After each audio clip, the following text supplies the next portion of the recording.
Right, so this is the printout from the page that we edited on Photoshop. So you can see where on Photoshop I overlaid this image with this image by mistake. I've just filled in the missing pieces with pen. So to transfer this onto the journal, what I did was I got a piece of tracing paper and then I cut it to the right size to start with, and then using a carbon stick I went over the whole thing to make my own carbon paper essentially, because it's quite expensive to buy, so being frugal. So you want to lay that down to the page and then take your picture and lay that over the top and line it up as best as you can.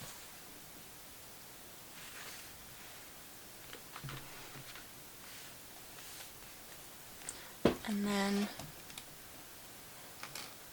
some paper clips.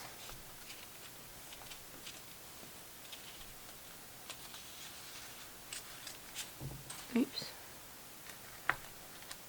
Just pin it down. Just keep it in place.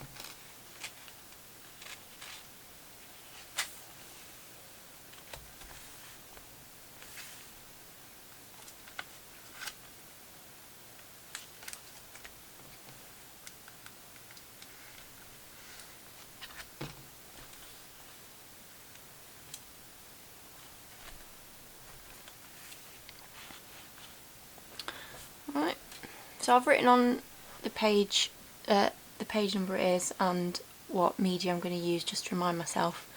But to transfer the image onto the page, I'll just use a ballpoint pen.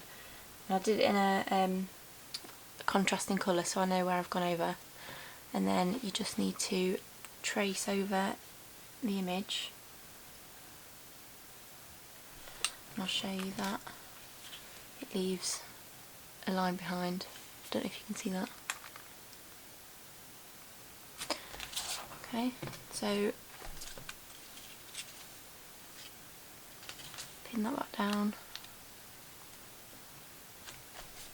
That's it. And then trace it.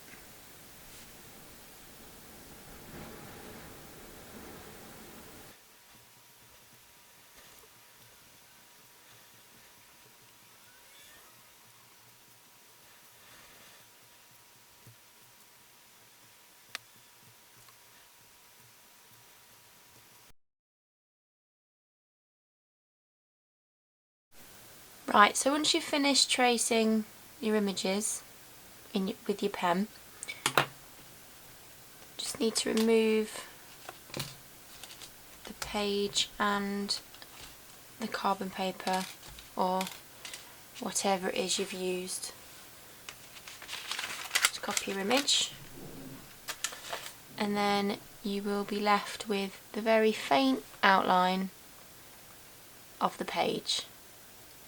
So now what you'd need to do is go over it in your chosen media. So this page I think is black ink, so I'll be using a couple of just standard drawing pens. I've got a number 1 and a number 2 nib, and I've also got a thicker gel pen. I'm not quite sure what the nib size is, but just for the thicker lines. And this they work quite well on this paper. I mean, this paper is good quality anyway. It's 130 GSM, I think. Don't quote me on that, not too sure. But it's decent quality paper. So just need to go over it with the ink. So we'll start on a number 2, I think, and we'll just start the griffin.